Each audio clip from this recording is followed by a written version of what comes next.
ونعوذ بالله من شرور أنفسنا ومن سيئات أعمالنا ومن يهده الله فلا مضل له ومن يضلل فلا هادي له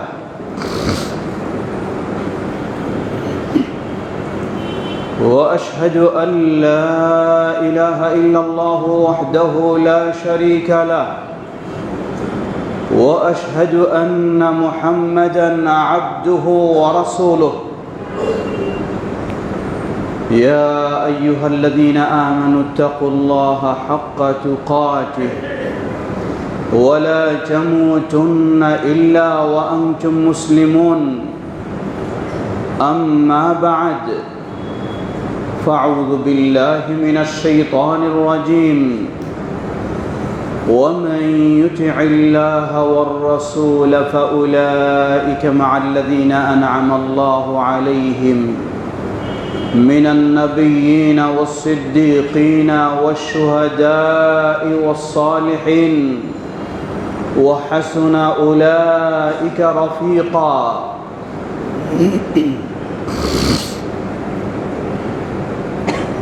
আলহামদুলিল্লাহ। শুরুতে আবারও প্রশংসা জ্ঞাপন করছি সেই আল্লাহ সুবহানাহু ওয়া তাআলা, যার বিশেষ তৌফিকে আমরা তার প্রিয় রাসূল মুহাম্মদ সাল্লাল্লাহু আলাইহি ওয়াসাল্লামের অনুসারী হওয়ার সৌভাগ্য লাভ করেছি। যিনি আমাদের এই সৌভাগ্য দান করেছেন তার এই প্রশংসা জ্ঞাপনার্থে বলি আলহামদুলিল্লাহ। অতঃপর অসংখ্য সালাত ও সালাম পেশ করছি প্রিয় রাসূল মুহাম্মদ সাল্লাল্লাহু আলাইহি ওয়াসাল্লাম, তাঁর আসহাবী কেরাম, আহলি বাইত, শেষ দিবস পর্যন্ত তার প্রতিটি একনিষ্ঠ অনুসারীদের উপর। সমবেত মুসল্লিবৃন্দ, হিজরি বর্ষ অনুযায়ী যে মাসটি আজকে আমরা অতিক্রম করে চলছি এটি হলো রবিউল আউয়াল মাস। রবিউল আউয়াল এই মাসটির কিছু দিক রয়েছে। এই মাসেই রাসূলুল্লাহ সাল্লাল্লাহু আলাইহি ওয়াসাল্লাম তার আগমন ঘটেছে। এই মাসেই রাসূলুল্লাহ সাল্লাল্লাহু আলাইহি ওয়াসাল্লামের বিদায় ঘটেছে। তারিখের বিষয় নিয়ে কিছু মতামত রয়েছে, তবে রাসূলুল্লাহ সাল্লাল্লাহু আলাইহি ওয়াসাল্লামের আগমন এবং নবুয়ত লাভ ও পৃথিবী থেকে বিদায় গ্রহণ সবই ছিল সোমবার।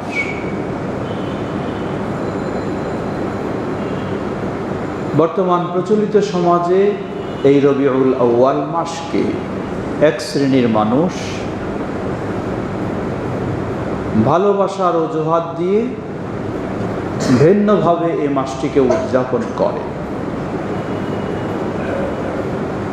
ইসলাম গর্হিত নিষিদ্ধ কর্মকাণ্ডে তারা জড়িয়ে যায়, এমনকি শিরকে পর্যন্ত লিপ্ত হয়ে যায়। লা হাওলা ওয়ালা কুওয়াতা ইল্লা বিল্লাহ। অথচ নবী মুহাম্মদ সাল্লাল্লাহু আলাইহি ওয়াসাল্লাম সহ পূর্ববর্তী সকল নবী রাসূলদের আগমনই ছিল মানুষকে শিরক থেকে মুক্ত করা এবং তাওহীদের পথে মানুষকে নেয়া। অথচ আজকে এক শ্রেণীর সীমালঙ্ঘনকারী, নামে মাত্র বলবো মুসলিম, তারা নবী সাল্লাল্লাহু আলাইহি ওয়াসাল্লামের আগমনকে কেন্দ্র করেই চরম জঘন্য শিরক, বিদআত এবং অশালীন ইসলাম বিরোধী কর্মকাণ্ডে জড়িয়ে যাচ্ছে। আল্লাহ তাদেরকে হেদায়েত দান করুন এবং আমাদেরকেও সঠিক পথে থাকার তৌফিক আল্লাহ দান করুন। দাবি তাদের রাসূলুল্লাহ সাল্লাল্লাহু আলাইহি ওয়াসাল্লামকে ভালোবাসা, কোনো সন্দেহ নেই রাসূলুল্লাহ সাল্লাল্লাহু আলাইহি ওয়াসাল্লামকে ভালোবাসা এটি ঈমানের বিষয়। বরং শুধু ভালোবাসা নয়, রাসূলুল্লাহ সাল্লাল্লাহু আলাইহি ওয়াসাল্লামকে আল্লাহর পরে সব কিছুর চেয়ে বেশি ভালোবাসতে না পারলে ঈমানদারি হওয়া যায় না। তিনি বলেন, লা ইউমিনু আহাদুকুম হাত্তা আকুনা আহাব্বা ইলাইহি মিন ওয়ালিদিহি ওয়া ওয়ালাদিহি ওয়ান নাসি আজমাইন। তোমাদের মাঝে কেউ ততক্ষণ পর্যন্ত পরিপূর্ণ ঈমানদার হতে পারে না যতক্ষণ না আমি তার কাছে তার শ্রদ্ধার পাত্র বাবা মার চেয়ে, তার স্নেহের পাত্র সন্তানের চেয়ে এবং সমগ্র মানব জাতির চেয়ে তার কাছে আমি যতক্ষণ না অধিক প্রিয় পাত্র হই। হতেই হবে। লক্ষ্য করুন সহিহুল বুখারীর হাদিস, ওমর ইবনুল খাত্তাব রাদিয়াল্লাহু আনহুর অবস্থাটা কেমন ছিল। তিনি এসে বললেন নবী সাল্লাল্লাহু আলাইহি ওয়াসাল্লামকে, ইয়া রাসূলুল্লাহ ইন্নাকা আহাব্বু ইলাইয়া মিন কুল্লি শাইইন ইল্লা মিন নাফসি। হে আল্লাহর রাসূল সাল্লাল্লাহু আলাইহি ওয়াসাল্লাম, আপনি আমার কাছে সব কিছুর চেয়ে বেশি প্রিয়, তবে ইল্লা মিন নাফসি, আমার নিজের চেয়ে পারিনি আমি এখনো বেশি প্রিয় করে নিতে। রাসূলুল্লাহ সাল্লাল্লাহু আলাইহি ওয়াসাল্লাম তাকে জবাব দিলেন, লা ইয়া উমর ওয়াল্লাযী বিনাফসি ওয়াল্লাযী বিয়াদিহি নাফসি। হে ওমর, সেই সত্তার কসম করে বলছি যার হাতে আমার প্রাণ, তুমি এখনো ঈমানদার হতে পারো নাই। হাত্তা আকুনা আহাব্বা ইলাইকা মিন কুল্লি শাইইন, যতক্ষণ না আমি তোমার কাছে সব কিছুর চেয়ে, এমনকি তোমার নিজের চেয়েও তোমার কাছে আমি অধিক প্রিয় পাত্র হই। ওমর রাদিয়াল্লাহু আনহু নিজের ভুল বুঝতে পেরে সাথে সাথে বললেন, ইয়া রাসূলুল্লাহ ওয়াল্লাহি ইন্নাকা আহাব্বু ইলাইয়া মিন কুল্লি শাইইন হাত্তা মিন নাফসি। হে আল্লাহর রাসূল সাল্লাল্লাহু আলাইহি ওয়াসাল্লাম, আল্লাহর কসম করে বলছি আপনি আমার কাছে সব কিছুর চেয়ে, এমনকি আমার নিজের জীবনের চেয়েও আপনি আমার কাছে অধিক প্রিয়। তখন এই রাসূলুল্লাহ সাল্লাল্লাহু আলাইহি ওয়াসাল্লাম বললেন, আল আন ইয়া ওমর, হে ওমর তুমি এখন মুমিন হলা পরিপূর্ণভাবে। সুবহানাল্লাহ। লক্ষ্য করুন সাহাবীদের অবস্থা। সেই ওমর রাদিয়াল্লাহু আনহুর মতো ব্যক্তি ভালোবাসার পরিচয় কি রাখলেন? শুধু চুমু খাওয়া, মিলাদ মাহফিল করা, রাস্তায় মিছিল মিটিং করা? লা হাওলা ওয়ালা কুওয়াতা ইল্লা বিল্লাহ। ভালোবাসার নিদর্শন হিসাবে, প্রমাণ হিসাবে সেই ওমর রাদিয়াল্লাহু আনহু বলুন, আবু বকর as-সিদ্দিক রাদিয়াল্লাহু আনহু বলুন, কেউ কখনো তথাকথিত ঈদে মিলাদুন্নবী পালন করা আর এই জশ্নে জুলুসের মিছিল করা আর এই সমস্ত ভণ্ডামি করা, এগুলি তাদের মাঝে কখনোই ছিল না। অথচ তারাই জীবনের সবচেয়ে ভালোবেসেছিলেন নবী মুহাম্মদ সাল্লাল্লাহু আলাইহি ওয়াসাল্লাম। নবী সাল্লাল্লাহু আলাইহি ওয়াসাল্লামের ভালোবাসা মানে নবী সাল্লাল্লাহু আলাইহি ওয়াসাল্লামকে সব ক্ষেত্রে অনুসরণ করে চলা। এটি হলো ভালোবাসার প্রমাণ। অনুসরণের ক্ষেত্রে আপনি করবেন ভিন্নজনকে, আপনার পীর সাহেবকে, আপনার গাউস কুতুবকে, আপনার সমাজকে, আপনার বাপদাদাকে, আর দাবি করবেন আপনি রাসূলুল্লাহ সাল্লাল্লাহু আলাইহি ওয়াসাল্লামকে ভালোবাসেন। আপনার এই ভালোবাসা মিথ্যা ভালোবাসা। যদি সত্য হতো তাহলে ওই সেই ওমর রাদিয়াল্লাহু আনহুর মতো অনুসরণ করতেন। ছোট্ট দুই একটি নমুনা। সেই ওমর রাদিয়াল্লাহু আনহু, যেটি সহিহুল বুখারীর হাদিসে এসেছে, বাইতুল্লাহ যারা হজে যান, ওমরা করতে যান, তাওয়াফের সময় হাজরে আসওয়াদকে চুমু দেওয়া আছে, রুকনে ইয়ামানিকে স্পর্শ করা রয়েছে, এবং তার আগে যারা তাওয়াফে কুদুম বলা হয়, যেটিকে প্রথম আগমনী তাওয়াফ, এই তাওয়াফে পুরুষদের জন্য দুটি কাজ। একটি হলো ডান কাঁধকে খালি করতে হয়, ইত্তেবা বলা হয়। আরেকটি হলো প্রথম 3 চক্কর বীর বেশে চলতে হয়, ঘন ঘন পা ফেলে। কেন বীর বেশে চলা?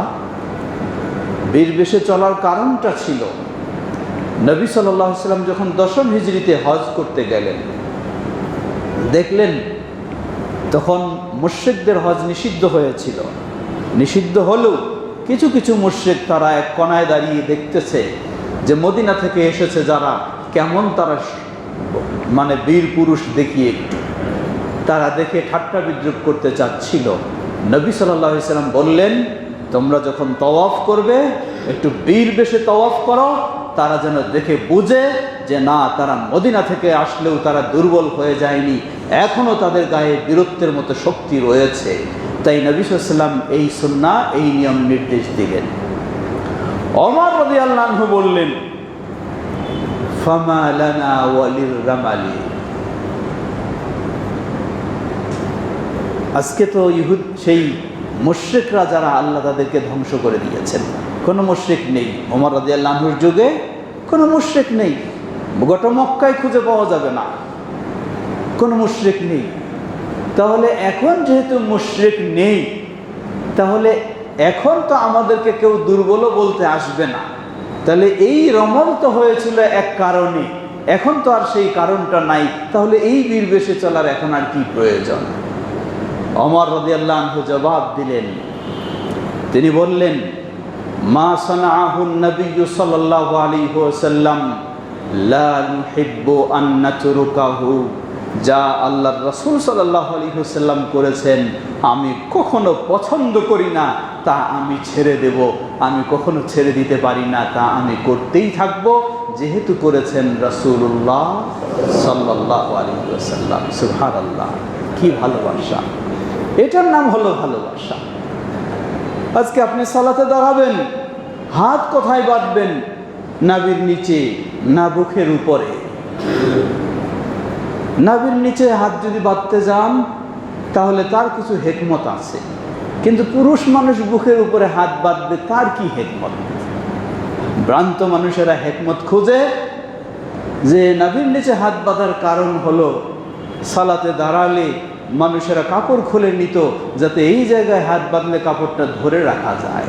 নাউজুবিল্লাহ, কি ভ্রান্ত চিন্তা, কি নোংরা চিন্তা!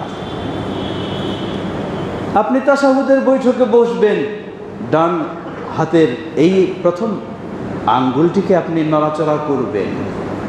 প্রশ্ন আসে, কেন নড়াচড়া করব, কি হিকমত? সব প্রশ্নের জবাব একটা, রাসূলুল্লাহ সাল্লাল্লাহু আলাইহি ওয়াসাল্লাম করেছেন তাই আমি করব। এর তিনি কিভাবে রাসূল সাল্লাল্লাহু আলাইহি ওয়াসাল্লামকে অনুসরণ করতেন, ভালোবাসতেন যেমন, অনুসরণ করতেন তেমন। বলা হয় আব্দুল্লাহ ইবনে ওমর রাদিয়াল্লাহু আনহু তিনি রাস্তা দিয়ে যাচ্ছেন, যেতে যেতে হঠাৎ এক জায়গায় তিনি বসে পড়লেন। মানুষেরা দেখছে যারা সাথে রয়েছে, কোনো বসার কারণ নাই। জিজ্ঞাসা করলেন, বসার পরে উঠলেন তিনি, জিজ্ঞাসা করলেন, কি ব্যাপার, আপনি কোনো কারণ ছাড়াই এখানে গিয়ে বসে গেলেন কেন? তিনি বললেন, জেনে রাখো, আমি রাসূলুল্লাহ সাল্লাল্লাহু আলাইহি ওয়াসাল্লামের সাথে যাচ্ছিলাম, যেতে যেতে তিনি এই জায়গায় পেশাবের জন্য বসেছিলেন, আমার কাছে যখন স্মরণ হলো তাই আমি তার অনুসরণের জন্য ওই জায়গায় গিয়ে বসলাম। সুবহানাল্লাহ, কি অনুসরণ! সেই আব্দুল্লাহ ইবনে ওমর রাদিয়াল্লাহু আনহু কি বলেন লক্ষ্য করুন, হাদিস সহিহুল বুখারী। এই বাইতুল্লাহ তাওয়াফের সময় হাজরে আসওয়াদকে স্পর্শ করা, চুমু খাওয়া, এটি হলো রাসূলুল্লাহ সাল্লাল্লাহু আলাইহি ওয়াসাল্লামের সুন্নাহ। এক ব্যক্তি জিজ্ঞাসা করলেন আব্দুল্লাহ ইবনে ওমর রাদিয়াল্লাহু আনহুকে এই হাজরে আসওয়াদকে চুমু খাওয়া, স্পর্শ করা সম্পর্কে। তিনি জবাব দিলেন, রাআইতু রাসূলুল্লাহ সাল্লাল্লাহু আলাইহি ওয়াসাল্লাম ইয়াসতালিমুহু ওয়া ইউকাব্বিলুহু। জবাব একটাই, আমি দেখেছি আল্লাহর রাসূল সাল্লাল্লাহু আলাইহি ওয়াসাল্লাম এই হাজরে আসওয়াদ স্পর্শ করেছেন, চুমু খেয়েছেন। ওই ব্যক্তি আবার প্রশ্ন করলেন, আরাআইতা ইন যুহিমতু আরাআইতা ইন গুলিবতু। বললেন, হে আব্দুল্লাহ ইবনে ওমর, আপনি কি মতামত দেন যদি আমি ভিড়ের কারণে কাছে পৌঁছতে না পারি, যদি আমি অনেক ঠেলাঠেলির ভিতরে পড়ে যাই, তাহলে আপনি কি মনে করেন? সুবহানাল্লাহ, তিনি জবাব দিলেন, এজআল আরাআইতা বিল ইয়ামানে। তোমার কি মনে করেন, কি মনে করেন, এই সবগুলি ইয়ামানে পাঠায় দাও। তোমার কাজ হলো একটা, রাসূলুল্লাহ সাল্লাল্লাহু আলাইহি সাল্লামকে দেখেছি, তিনি করেছেন, তোমাকে করতে হবে। সুবহানাল্লাহ, কোনো আপত্তি নেই। এই সমস্যা হলে কি করব, এই সমস্যা হলে কি করব, কোনো মন্তব্যের সুযোগ নেই। সুবহানাল্লাহ, এটাই হলো অনুসরণ। আজকে বিশ্বের বুকে রাসূলুল্লাহ সাল্লাল্লাহু আলাইহি সাল্লামকে সেভাবেই অনুসরণ করে একমাত্র আহলুল হাদিসেরা। আলহামদুলিল্লাহ, আহলুল হাদিসেরা প্রস্তুত সব সময়। কিভাবে আল্লাহ রাসূল সাল্লাল্লাহু আলাইহি ওয়াসাল্লাম সালাত আদায় করেছেন সেভাবে করবে, কিভাবে যাকাত দিয়েছেন সেভাবে যাকাত দেবে, কিভাবে সিয়াম পালন করেছেন সেভাবে করবে, কিভাবে ইসলাম মেনে চলছেন সেভাবে করবে। কোনো মাযহাবের দোহাই নেই, কোনো ইমামের দোহাই নেই, কোনো গাউস কুতুবের দোহাই নেই, কোনো বাপদাদার দোহাই নেই।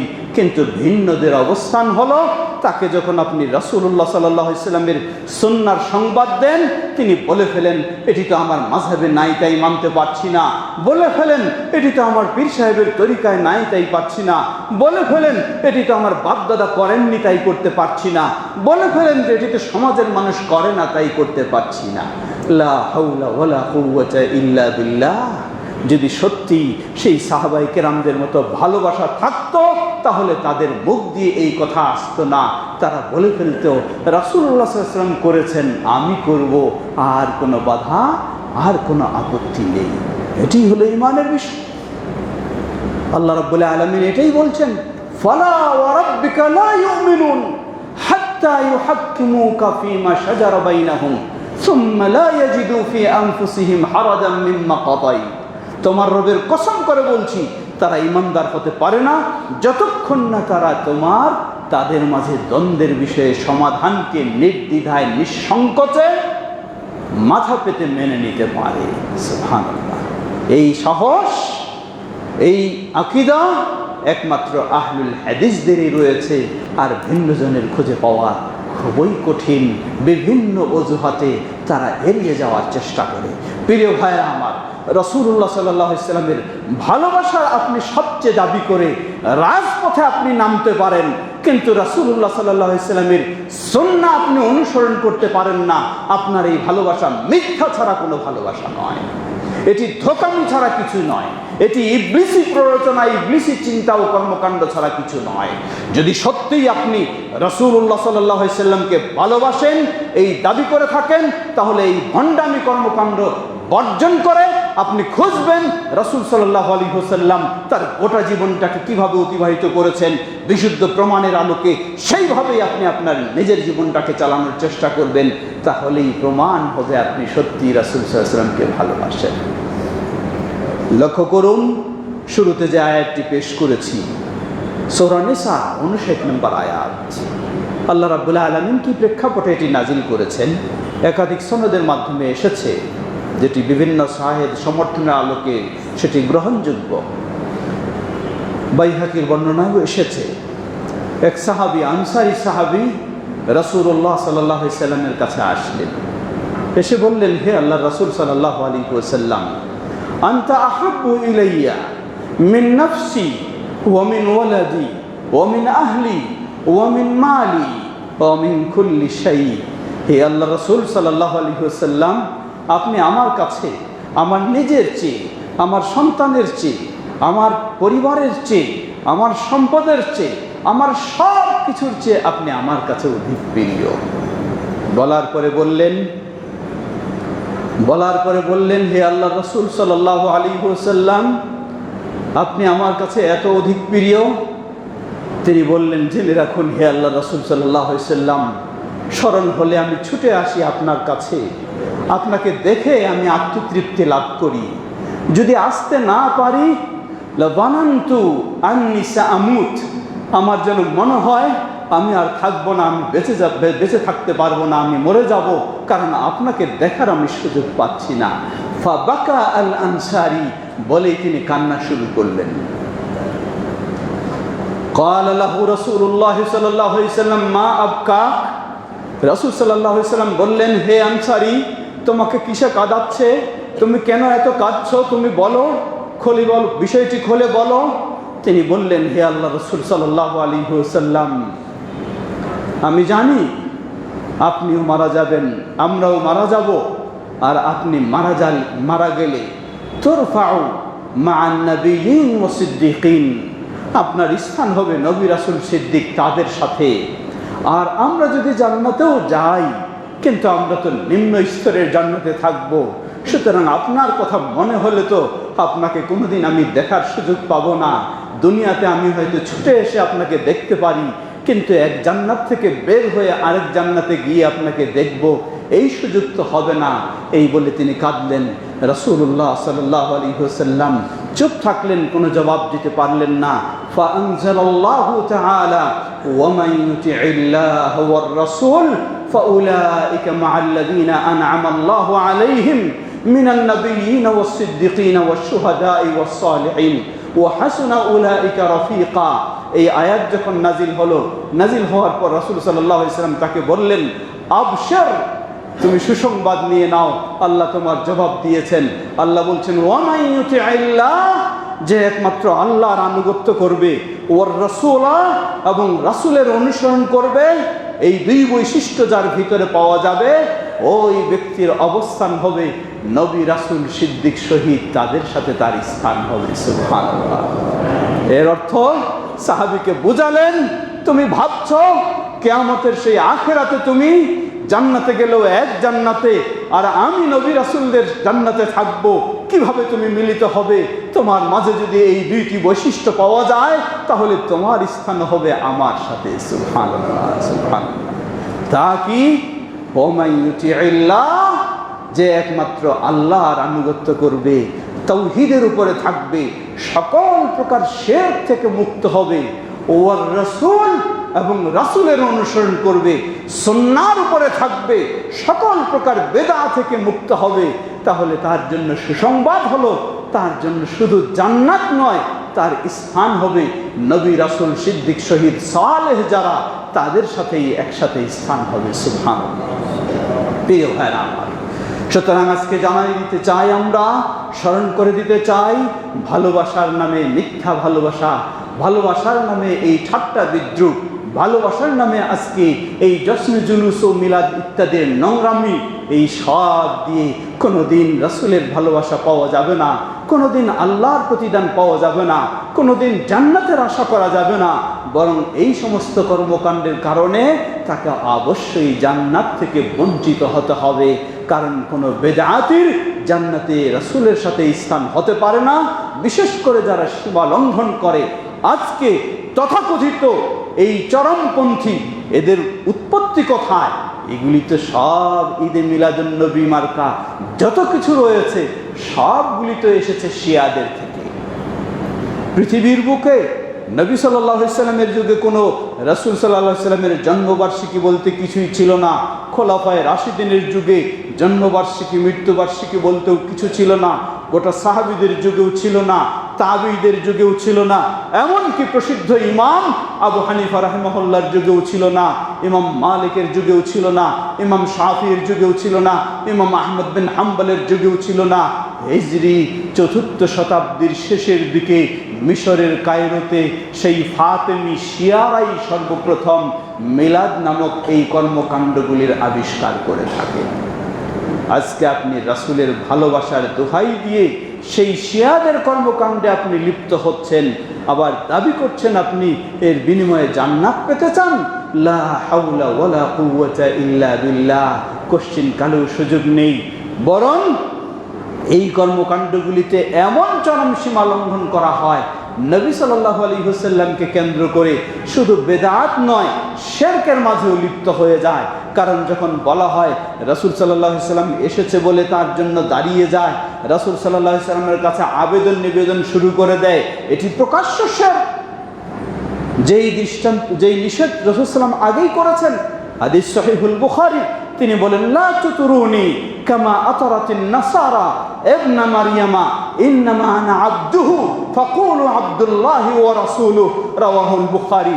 তোমরা আমাকে নিয়ে সীমা লঙ্ঘন কখনো করো না, যেমনই ভাবে খ্রিস্টানেরা তাদের নবী ঈসা আলাইহিস সালামকে নিয়ে সীমা লঙ্ঘন করেছে। জেনে রাখো, ইন্নামা আনা আবদুহু, আমি তো কেবল আল্লাহর বান্দা মাত্র।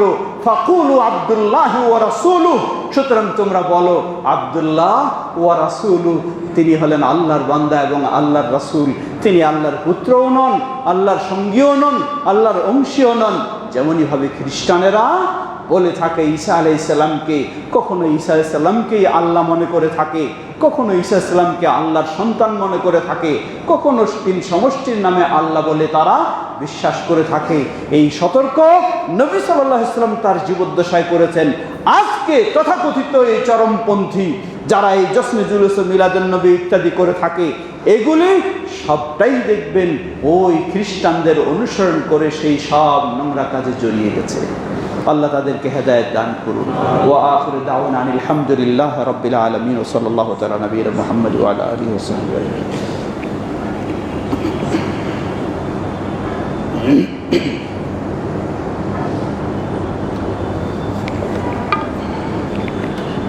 বিসমিল্লাহ। আলহামদুলিল্লাহ, আলহামদুলিল্লাহি রাব্বিল আলামিন, والصلاة والسلام على عبد الله ورسوله نبينا محمد وعلى آله وصحبه أجمعين أما بعد।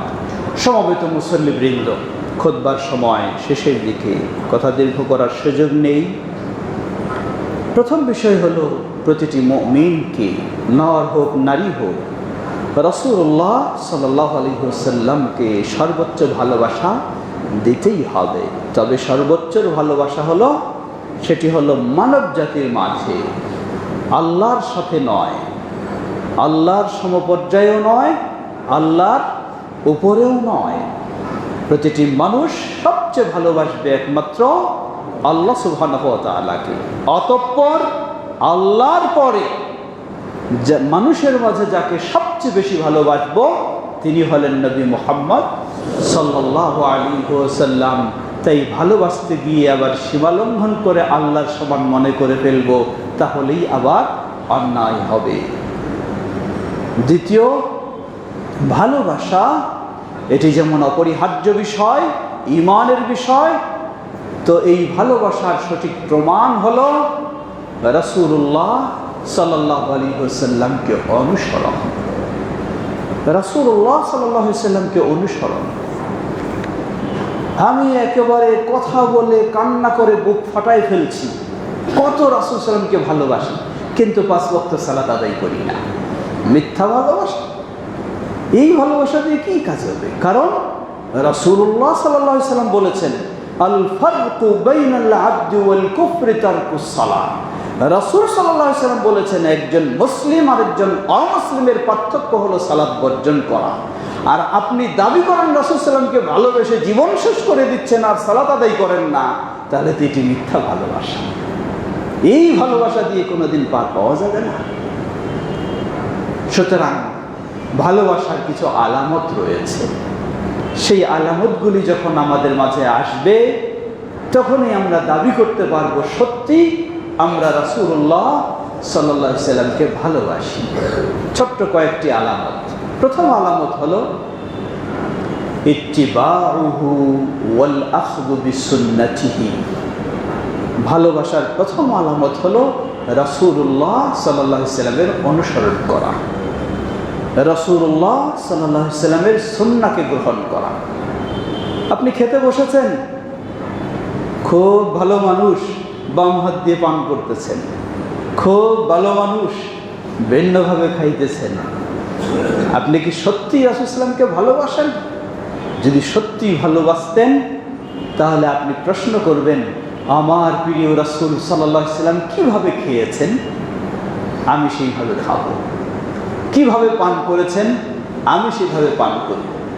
কিভাবে নির্দেশনা দিয়েছেন, আমি সেভাবে করব। এটা হলো ভালোবাসার প্রমাণ। রাসূল সাল্লাল্লাহু আলাইহি ওয়াসাল্লামের সুন্নাহর কথা আপনাকে স্মরণ করে দেওয়া হচ্ছে, এটি রাসূল সাল্লাল্লাহু আলাইহি ওয়াসাল্লামের সুন্নাহ।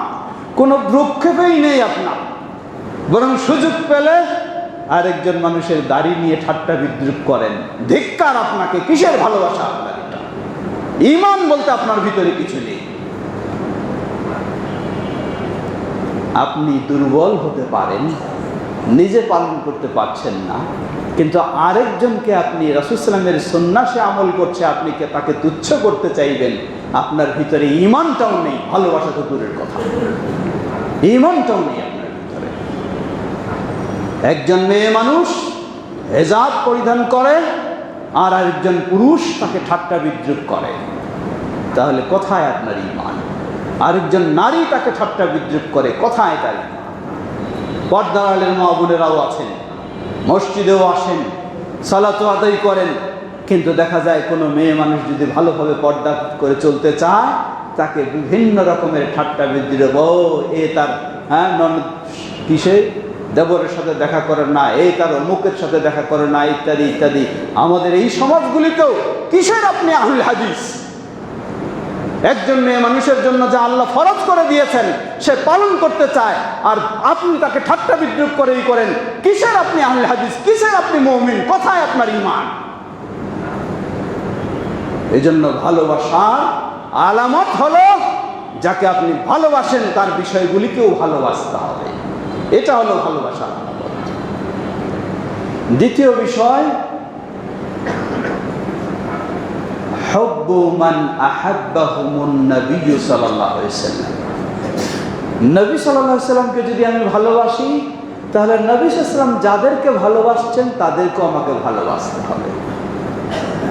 নবী সাল্লাল্লাহু আলাইহি ওয়াসাল্লাম যাদেরকে ভালোবেসেছেন, সাহাবীদের মাঝে সবচেয়ে যিনি তার জীবনের সব কিছু নবী সাল্লাল্লাহু আলাইহি ওয়াসাল্লামের আনুগত্যে শেষ করেছেন, তিনি হলেন আবু বকর সিদ্দিক রাদিয়াল্লাহু তাআলা আনহু। সেই চরমপন্থী শিয়া রাফেজি যারা আজকে ঈদে মিলাদুন নবী পালন করে, অথচ আবু বকর সিদ্দিক রাদিয়াল্লাহু আনহুকে তারা ঘৃণা করে, মুরতাদ বলে বিশ্বাস করে, নাউযুবিল্লাহ। আর আপনি দাবি করবেন রাসূলকে ভালোবাসেন? রাসূল সাল্লাল্লাহু আলাইহি ওয়াসাল্লামের স্ত্রীদের মাঝে সবচেয়ে ভালোবাসার স্ত্রী ছিলেন উম্মুল মুমিনিন আয়েশা রাদিয়াল্লাহু আনহা। যদি আপনি সত্যি দাবি করেন রাসূল সাল্লামকে ভালোবাসবেন, তাহলে আপনাকে সবচেয়ে ভালোবাসতে হবে রাসূলুল্লাহ সাল্লাল্লাহু আলাইহি সাল্লামের কাছেও যিনি ভালোবাসার পাত্র ছিলেন তাকে। এটি ঈমানের পরিচয়, এটি ভালোবাসার পরিচয়। তৃতীয় আলামত, বুগদু মান আবগাদাহুল্লাহু ওয়া রাসূলুহু। সত্যি যদি ভালোবাসেন রাসূলকে সাল্লাল্লাহু আলাইহি ওয়াসাল্লাম, তাহলে আল্লাহ এবং তার রাসূল যাদেরকে খারাপ জানেন, আপনাকেও তাদেরকে খারাপ জানতে হবে। এটা স্বাভাবিক কথা। আপনি আমাকে খুব ভালোবাসেন বলে দাবি করেন, আবার আমার শত্রুকে আপনি খুব বন্ধু বানান, তাহলে কি আসলে আপনি আমাকে ভালোবাসেন? তা তো হইতে পারে না। আপনি আমাকে ভালোবাসলে আমার শত্রুকেও আপনি শত্রুর মতোই দেখবেন, তাহলে বুঝবো আপনি আমাকে ভালোবাসেন। তাহলে আমি দাবি করি রাসূলুল্লাহ সাল্লাল্লাহু আলাইহি সাল্লামকে ভালোবাসি, আবার যাকে আল্লাহ ভালোবাসেন না, রাসূল ভালোবাসেন না, তাকে আমি কাছে রাখবো, তাকে আমি ভালোবাসবো, তা হতে পারে না। এই ভালোবাসা সঠিক নয়। এই যুগে রাসূলুল্লাহ সাল্লাল্লাহু আলাইহি ওয়াসাল্লামের সুন্নাহর সবচেয়ে বিরোধী যারা, এক ভ্রান্ত শ্রেণী যারা বলে আমি শুধু কোরআন মানি, হাদিস মানি না, এই কাফেরদেরকে আপনাকে কাফের মনে করতে হবে, তাহলে আপনি রাসূলকে ভালোবাসেন। চরমপন্থী রাফিজি শিয়া এবং চরমপন্থী বেদাতি তাদেরকে ঘৃণা করতে হবে আপনাকে, তাহলে আপনি রাসূল সাল্লামকে ভালোবাসেন বলে বলতে পারবেন। কারণ তাদেরকে আল্লাহ ঘৃণা করেন, তাদেরকে রাসূল সাল্লাল্লাহু আলাইহি ওয়াসাল্লাম ঘৃণা করেন। তারা ইসলামের শত্রু, আল্লাহর শত্রু, রাসূলের শত্রু। আর আপনি তাদেরকে ভালোবাসবেন, বলবেন হ্যাঁ তাদের তো এই আছে সেই আছে, আর আপনি দাবি করবেন রাসূলুল্লাহ সাল্লাল্লাহু আলাইহি ওয়াসাল্লামকে ভালোবাসেন। এটি সত্যি ভালোবাসা নয়। চতুর্থ, আত-তাহযীরু মিনাল বিদআতি ওয়া আহলিহা। আপনাকে সবসময় সতর্ক থাকতে হবে, বেদাত থেকে বিরত থাকতে হবে এবং বেদাতি থেকেও বিরত থাকতে হবে। বেদাতকে যেমন আপনি বহু দূরে থাকবেন, বর্জন করবেন, ঠিক বেদাতিকেও আপনাকে বিরত থাকতে হবে। বেদাতি আপনার বন্ধু হতে পারে না, কারণ যে আল্লাহ রাসূল সাল্লাল্লাহু আলাইহি ওয়াসাল্লামের সুন্নাহকে বাদ দিয়ে বেদাত গ্রহণ করেছে, আপনি তাকে বন্ধু হিসাবে গ্রহণ করবেন তা হতে পারে না। পঞ্চম, তাআল্লুমু কিতাবিল্লাহি ওয়া সুন্নতি রাসূলিহি সাল্লাল্লাহু আলাইহি ওয়াসাল্লাম। আল্লাহর কিতাব আপনাকে শিখতে হবে, রাসূলের সুন্নাহ আপনাকে শিখতে হবে। কারণ কোরআনটাই হলো রাসূল সাল্লামের বাস্তব জীবন। উম্মুল মুমিনিন আয়েশা রাদিয়াল্লাহু আনহা বলছেন, তাকে যখন জিজ্ঞাসা করা হলো রাসূলের আদর্শ সম্পর্কে, তিনি কি বললেন? তুমি কি কোরআন পড়ো না? এটাই রাসূল সাল্লামের জীবন। তাহলে আপনি যদি রাসূল সাল্লামকে ভালোবাসতে চান আর বলবেন আমি কোরআন তেলাওয়াতটাও জানি না, বোঝা তো দূরের কথা, তাহলে কেমনে ভালোবাসবেন? আপনাকে কোরআন শিখতে হবে, সাধ্য অনুযায়ী চেষ্টা করতে হবে। রাসূল সাল্লাল্লাহু আলাইহি ওয়াসাল্লামের একটা হাদিসও আপনি শেখার চেষ্টা করলেন না, অথচ এখন বাংলা ভাষায় সহিহ বুখারী, মুসলিম, আবু দাউদ, তিরমিজি সবকিছুই পাওয়া যায়। কি হবে আপনি রাসূল সাল্লামকে ভালোবাসেন অথচ তার হাদিস আপনি জানতে চাচ্ছেন না, শিখতে চাচ্ছেন না? প্রতিদিন একটা করে যদি হাদিসও আপনি শিখেন, কঠিন বিষয় নয়, খুব বেশি হলে 5টা মিনিট সময় লাগতে পারে। প্রতিদিন আপনি রুটিন করে নেন, একটা করে হাদিস শিখবেন, দেখবেন যে 1 বছরে আলহামদুলিল্লাহ 365টা হাদিস আপনি শিখেছেন। সুবহানাল্লাহ। মানে এটা হলো ভালোবাসার প্রমাণ। ষষ্ঠ, রাসূলুল্লাহ সাল্লাল্লাহু আলাইহি ওয়াসাল্লামের পক্ষে রাসূল সাল্লাল্লাহু আলাইহি ওয়াসাল্লামের বিরোধীর প্রতিবাদ করা। শুধু রাসূল সাল্লামের কাছে দাঁড়াইলাম তা নয়, যে রাসূল সাল্লামকে ভালোবাসতে চায় না, বিরোধিতা করে, রাসূল সাল্লামের পক্ষে তার প্রতিবাদ আপনাকে জানাতে হবে। এটি হলো নসিহা লি রাসূলিল্লাহ সাল্লাল্লাহু আলাইহি ওয়াসাল্লাম। আল্লাহ আমাদের বিষয়গুলি ভালোভাবে উপলব্ধি করে মেনে চলার তৌফিক দান করুন। আমরা যেন সত্যি রাসূলুল্লাহ সাল্লাল্লাহু আলাইহি ওয়াসাল্লামের ভালোবাসা প্রমাণ করতে পারি, আল্লাহ আমাদের তৌফিক দান করুন। আমরা যেন সেই ভালোবাসা প্রমাণ করে আমরা রাসূলুল্লাহ সাল্লাল্লাহু আলাইহি ওয়াসাল্লামের সাথে জান্নাতে স্থান করে নিতে পারি, আল্লাহ আমাদের তৌফিক দান করুন। ইবাদাল্লাহ রাহিমাকুমুল্লাহ, আল্লাহুম্মা সাল্লি আলা মুহাম্মদ ওয়া আলা আলি মুহাম্মদ কামা সাল্লাইতা আলা ইব্রাহিম ওয়া আলা আলি ইব্রাহিম ইন্নাকা হামিদুল মাজিদ। اللهم بارك على محمد وعلى آل محمد كما باركت على إبراهيم وعلى آل إبراهيم إنك حميد مجيد. اللهم أعز الإسلام والمسلمين واخذل الكفرة والمشركين ودمر ديارهم.